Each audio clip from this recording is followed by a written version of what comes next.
Hello everyone, most welcome in the UPSC study official.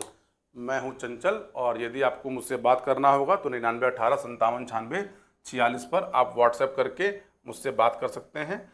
अमूमन इस phone को जो है सिद्धार्थ उठाते हैं। अगर सिद्धार्थ उठाएं तो कहिएगा कि सर से बात करनी है। ये वीडियो 15 मिनट का है। देखिए, एक सूचना जो मुझसे आप लोग बार बार पूछते रहते हैं, ये सूचना आप लोगों को कई स्रोत से मिली भी होगी।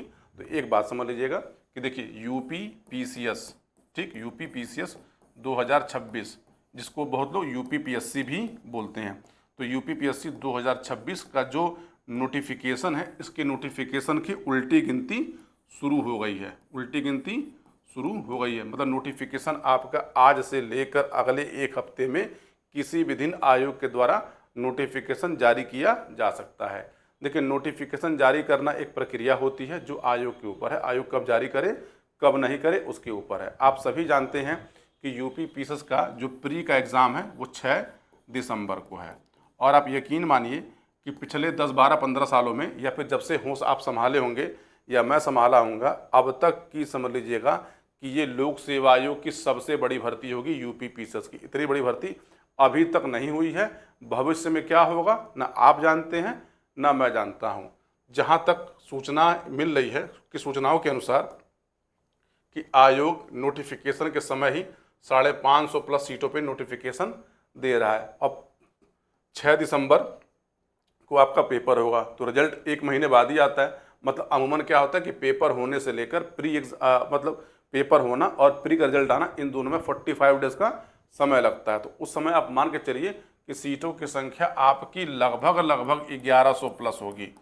1100 प्लस होगी। 1200 हो जाए तो ताजुब मत रखिएगा। अब है क्या कि देखिए, आयोग इस बार नोटिफिकेशन में कुछ नए नए सुधार कर रहा है। जैसे आयोग इस बार क्या कर रहा है, तो पहली बात की है कि माइग्रेशन वाला जो मुद्दा जो चल रहा था, इस बार माइग्रेशन वाली जो पूरी की पूरी सूचना है, आयोग इस बार नोटिफिकेशन में साफ साफ शब्दों में लिख देगा कि माइग्रेशन का ये रूल है, आप समझ लीजिए, उसके अनुसार अपना फॉर्म भरिए। मतलब माइग्रेशन का मुद्दा सॉल्व हो चुका है। तो पहले सूचना तो ये थी।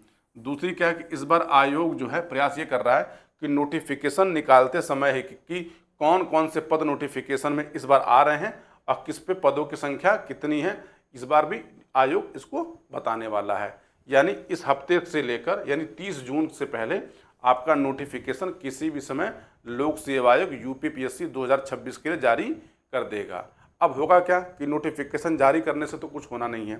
देखिए, पेपर 6 दिसंबर को है और आपके पास समय कितना है, तो हम ये मान लेते हैं, ठीक, कुछ बेसिक बातों को भी जान लेना है कि देखिए, दूसरी बात क्या है कि सबसे बड़ी बात क्या है कि जून हमारा ख़त्म है, यानी हमारे पास जो समय है वो है जुलाई, वो है अगस्त, वो है सितंबर, वो है अक्टूबर और वो है नवंबर। हमारे पास इतना समय है, यानी मोटा मोटी 5 महीने का समय है। तो 5 महीने के समय, क्या आपको लगता है कि ये 5 महीने का समय केवल आप प्रीलिम्स पढ़ेंगे? अगर मुझसे पूछा जाए, यदि आपने एक बार बेसिक पढ़ा है, थोड़ा बहुत पढ़ा है, तो प्रीलिम्स के लिए जान लीजिएगा 75 दिन अधिकतम होते हैं। 75 दिन में प्रीलिम्स बहुत आराम से निकाला जा सकता है। मुझसे पूछा जाए आपको अभी क्या करना चाहिए, तो जुलाई अगस्त और सितंबर इन 3 महीने के अंदर कम से कम कुछ नहीं तो अपने 2 या 3 जीएस के पेपर तैयार करिए। इस 3 महीने के अंदर अपना जीएस का पेपर तैयार करिए, या तो फर्स्ट, सेकंड और थर्ड, ये तीनों जरूर तैयार करिए, क्योंकि ये जो तीनों पेपर हैं, ये तीनों पेपर ही मिलके आपका प्रारंभिक परीक्षा का पहला प्रश्न पत्र बनता है। ठीक है। और दूसरी बात क्या है कि ये समझ लीजिए कि देखिए, यदि आपका प्री एग्ज़ाम क्लियर नहीं हो रहा है, पिछले 4-5 साल से आप लगातार प्री दे रहे हैं और आपका प्री नहीं हो रहा है, तो यकीन मानिए आपको एक बार अपने ऊपर विचार करने की ज़रूरत है कि सोचिए आपका प्री क्यों नहीं हो पा रहा है। तो देखिए, ऐसा नहीं है कि प्री आप पढ़ नहीं रहे हैं, आप पढ़ बहुत रहे हैं, बशर्ते क्या है कि आप गलत दिशा में पढ़ रहे हैं, गलत डायरेक्शन में पढ़ रहे हैं, आप वो चीज़ें पढ़ रहे हैं जो पेपर में नहीं आ रहा है। तो आपको वो पढ़ना है जो पेपर में आ रहा है, उस दिशा में अपना प्रयास करना स्टार्ट करिए। यदि किसी व्यक्ति का जो तैयारी कर रहा है 3-4 साल से 5 साल से और प्री नहीं हो रहा है, तो आप संपर्क हमसे कर सकते हैं, हमसे बात कर सकते हैं। हमारा एक अस्त्र बैच है। आपको लगेगा कि गुरुजी प्रमोशन कर रहे हैं, तो हमारा एक अस्त्र बैच है और अस्त्र बैच में हम लोगों ने इस बैच को डिज़ाइन ऐसे किया है कि यदि आपका प्री नहीं हो रहा तो इस बैच में आपको यकीन मानिए कि जितना बताया गया, जितनी चीज़ें आपको बताई गई, उतना आपने किया, तो आप यकीन मानिए आपका प्री होना श्योर शॉट है। यानी लगभग 300 टॉपिक्स जो है जिनसे प्री का पेपर बनता है। उस 300 टॉपिक पे आपको शॉर्ट नोट्स, उस 300 टॉपिक पे आपको प्रॉपर क्लास वीडियो लेक्चर दिया जाता है, जिससे आपका प्री ना रुके। अब है क्या कि देखिए, प्री की जो कट ऑफ है पिछले 3-4 सालों में वो काफ़ी वेरी करती रही है। जैसे अगर 2025 की बात करें तो 2025 में जो प्री की कट ऑफ है वो देखिए 91 पे भी कुछ लोग का हुआ है, कुछ लोग का 93 पे भी हुआ है, 93। मैं यहाँ पे बात कर रहा हूँ यूआर कैटेगरी की, यूआर कैटेगरी की बात कर रहा हूँ। यदि इसका मतलब ये है कि आपको अपने प्री एग्ज़ाम के लिए टारगेट जो है वो 100 रखना चाहिए। अभी आप लोग कहेंगे गुरुजी कहना आसान होता है 100, लेकिन 100 आएंगे कैसे? क्योंकि 2024 का जो पेपर हुआ था तो 24 का पेपर एक अनएक्सपेक्टेड पेपर था, ठीक। और लोक सेवा आयोग की जानने का एक कार्यप्रणाली है कि लोक सेवा हर 5-6 साल बाद अपना एक पेपर अनएक्सपेक्टेड बनाती है। तो अब पूछा जाए कि 2026 के लिए जो है पेपर का लेवल कैसा हो सकता है, इस बात की देखिए सूचना न किसी के पास है ना मेरे पास है। लेकिन यदि आप 2026 की तैयारी कर रहे हैं, ठीक, तो आपको 2024 वाला पैटर्न और 2025 वाला पैटर्न, दोनों पैटर्न को तैयार करिए। 2025 में जानिएगा बहुत अच्छे अच्छे कैंडिडेट थे जिनका पेपर नहीं हो पाया, मतलब रिजल्ट नहीं हो पाया। तो क्यों नहीं हो पाया? क्योंकि पेपर लेंदी था। अब आयोग जान लीजिएगा सिंगल स्टेटमेंट पूछना भूल गया है। आयोग ने 2025 के पेपर में 150 के 150 क्वेश्चन थे, तो 150 क्वेश्चन उसने क्या पूछे थे? उसने 150 क्वेश्चन उसने मल्टीपल स्टेटमेंट पूछे थे।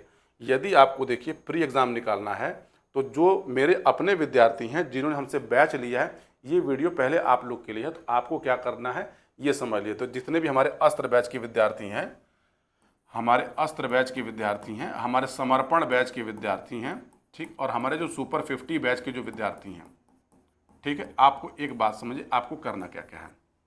तो देखिए अभी आपके पास 5 महीने का समय है, और 5 महीने के समय में आपको अभी क्या करना है, तो आपको जीएस का पेपर 1, जीएस पेपर 2 और जीएस पेपर 3 आपको तैयार करना है। तैयार करने का तरीका क्या है? तो जो आपको हम नोट्स भिजवा रहे हैं प्रॉपर, उस नोट्स को पढ़िए, उस नोट्स के साथ क्वेश्चन है उस क्वेश्चन को पढ़िए, जो लेक्चर है उन लेक्चरों को देखिए और बार बार लिखने का प्रयास करिए। मतलब आपको 6 से 7 घंटे का समय देना होगा। आप नौकरी करते हो नहीं करते हो, आप हाउस वाइफ हो, अगर आप इतना नहीं देंगे तो रिजल्ट आपका नहीं होगा।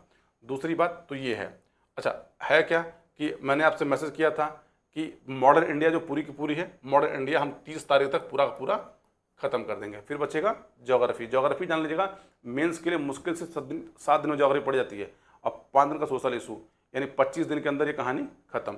फिर पेपर 2 पकड़िए, पेपर 2 खत्म कर दिए, पेपर 3 खत्म करिए। ये सारा काम आपको 30 सितंबर तक करना है, ठीक।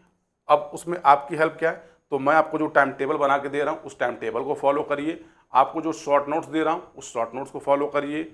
उसके बाद लिखने का प्रयास करिए। आप लोग उत्तर लिख लिख के भेजते नहीं हैं, नहीं भेजेंगे मूल्यांकन नहीं होगा। होता क्या है कि देखिए एक मेरे विद्यार्थी थे, वो सीटीओ बने 2024 वाले में। उस विद्यार्थी ने मुझे एक चीज़ सिखाई। कई बार क्या होता है अध्यापक भी अपने किससे सीखता है? छात्रों से सीखता। तो हम यहाँ पे अध्यापक नहीं, हम कोच की भूमिका में, हम गाइड की भूमिका में। समझिए कि वो विद्यार्थी कुछ भी करे ना करे, हमको पर डे जान लीजिएगा, शुरुआत उसने की थी 2 क्वेश्चन से, और मेंस तक उस व्यक्ति ने कि 10 महीने तक लगातार, 10 महीने तक लगातार, शायद होता क्या था कि महीने में 1-2 दिन छूट जाए, ये मुझे per day 5 question, 6 question, 7 question लिख के भेजता था। सुबह 8 बजे मैं इसको क्वेश्चन भेजता था और रात में जान लीजिएगा 10-11 बजे तक ये उत्तर लिख के भेज दिया करता था। इसने कभी नहीं कही हमसे पूछा था, कहता गुरुजी कॉपी चेक करना हो न चेक करना हो आपके ऊपर हो, जब टाइम मिले तब अपनी कॉपी चेक करिए, लेकिन हमको सुबह 8 बजे आप प्रश्न भेज दिया करिए। समझिए कि दबाव बना के हमारे ऊपर ही हमसे क्वेश्चन लिया करता था, उत्तर लिख के भेजा करता था। हम इसके उत्तर चेक भी क्या करते थे, लेकिन जितने तत्परता से ये लिखता था उतनी तत्परता से, उतनी तेजी के साथ हम उत्तर नहीं चेक कर पाते थे। मतलब हमेशा हमारे पास बैकलॉग पड़ा रहता था। तो चलिए आपको अगर देखिए बहुत लोग को दिक्कत ये है कि हमारा प्रीलिम्स नहीं हो रहा है, तो प्रीलिम्स का एक बात समझिए, प्रीलिम्स में एक फैक्टर है P5, ठीक है। तो P5 को भी समझ लीजिए, आपको P5 प्रिपेयर करना होगा। और P5 को प्रिपेयर करने का तरीका क्या है? सबसे सिंपल तरीका है कि आप अभी जो है प्रिपेयर करिए, मॉडर्न इंडिया प्रिपेयर करिए, आप प्रिपेयर पॉलिटी करिए, क्योंकि जहाँ से श्योर शॉर्ट क्वेश्चन आने हैं, ठीक है। मॉडर्न इंडिया करिए, पॉलिटी करिए, इंडियन ज्योग्राफी करिए, इंडियन ज्योग्राफी करिए, इंडियन ज्योग्राफी करिए। आप फिर क्या करिए, उसके बाद आप वर्ल्ड मैपिंग करिए, वर्ल्ड मैपिंग करिए, ठीक है, मैपिंग करिए। आप साइंस पढ़िए, साइंस को करिए और इन सब की एमसीक्यू भी लगाइए। शॉर्ट नोट्स आपको जो दे रहा हूँ वो शॉर्ट नोट्स भी लगाइए, ठीक है, वो शॉर्ट नोट्स भी लगाइए। Modern India, polity, Indian geography, world geography, science. इसके बाद समझिएगा कि करंट अफेयर आप अभी से पढ़ना स्टार्ट करिए।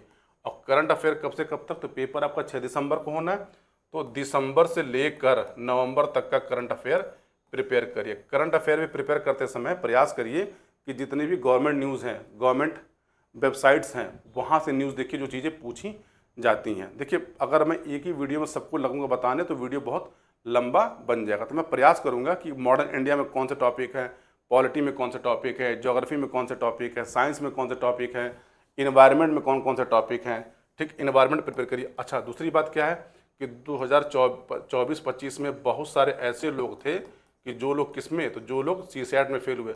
यदि आपका सीसैट एक वीक सेक्शन है तो प्रयास करिए कि हफ्ते में एक दिन सीसैट के जो प्रीवियस क्वेश्चन पेपर है उसको लगाने का प्रयास करिए। अब देखिए क्या करिए, आपके पास किसी न किसी प्रकाशन का एमसीक्यू होगा। जो विगत वर्षों में एमसीक्यू पर डे 50 एमसीक्यू लगाने की अपनी हैबिट डाल लीजिए। अगर आप 50 एमसीक्यू पर डे लगाते हैं तो मान लीजिए महीने में 25 दिन लगाते हैं, ठीक। अब आप 50 गुणे 25 से मल्टीप्लाई कर लीजिए, ठीक, 25-25 125, यानी आपके पास इतना सारा चीज़ें हो जाएंगी। ये करिए, करेंगे तभी होगा। ख्याली पुलाव मत पकाइए। पीसेस की परीक्षा है तो पीसेस की परीक्षा के लिए आपको ठीक ठाक मेहनत करनी होगी। बिना मेहनत किए आप लग रहा है कि शॉर्टकट तरीके से कुछ चुटके पढ़ के, कुछ ये करके वो करके मेरा सिलेक्शन होगा, तो नहीं होगा। जिन लोग का सिलेक्शन हो रहा है यकीन मानिए उन लोगों ने बहुत मेहनत की है, अपनी कलम तोड़ मेहनत कर रहे हैं। वो आप नहीं पढ़ रहे हैं, कोई और पढ़ रहा है, लेकिन जो पढ़ेगा, जो मेहनत करेगा उसका होगा। किस्मत आपका साथ तब देगी जब आपने मेहनत की है। बिना मेहनत किए वाले लोगों को किस्मत का साथ नहीं देती। मैं लिख के दे रहा हूँ कि 10 में से जान लीजिएगा 9 लोग, जान लीजिएगा 10 में से 9 लोग अपनी मेहनत सफल होते। कोई एक आध बंदा जान लीजिएगा तुक्के सफल हो जाए, लेकिन आपको लग रहा है वो तुक्के सफल नहीं, उसने भी मेहनत कहीं ना कहीं की होगी। तो ये छोटी छोटी बातें हैं। अगला मैं लगातार 5-6 दिन वीडियो बना के आपको दे दूंगा कि किस में क्या क्या टॉपिक पढ़ना चाहिए, ताकि आप टॉपिक प्रिपेयर कर सकें और अपने निश्चित पथ पर चलते हुए अगले 5 महीने की यात्रा को करिए। घर से थोड़ा सा दूर होगा तो दूर जाइए। आप गांव में रह रहे गांव में रहिए, इलाहाबाद में रहे इलाहाबाद में रहिए, दिल्ली रहिए, पटना रहिए, चाहे जहाँ रहिए, अपने लिए 4-5 घंटे का समय दीजिए। 4-5 घंटे का यदि आप समय दे गए तो आपका रिजल्ट हो जाएगा, और नहीं देंगे तो नहीं होगा। ये मुझे कहने में कोई ज़रूरत नहीं है। जिन लोगों ने बैच ज्वाइन कर रखा है, ठीक है, हम आपकी पूरी हेल्प करेंगे। जिसकी इच्छा हो ज्वाइन करिए। मार्केट में बहुत लोग पढ़ाते हैं, किसी से पढ़िए, कोई दिक्कत नहीं। हम अपने तरफ से अपनी मेहनत करते हैं, प्रॉपर क्लास लेते हैं, प्रॉपर नोट देते हैं, प्रॉपर गाइडेंस देते हैं। तो जिसकी जहाँ इच्छा हो वहाँ जुड़ सकता है। तो इस वीडियो में इतनी ही बातें, मिलते हैं अगले वीडियो में। पूरा वीडियो देखने के लिए आप सभी को बहुत बहुत धन्यवाद।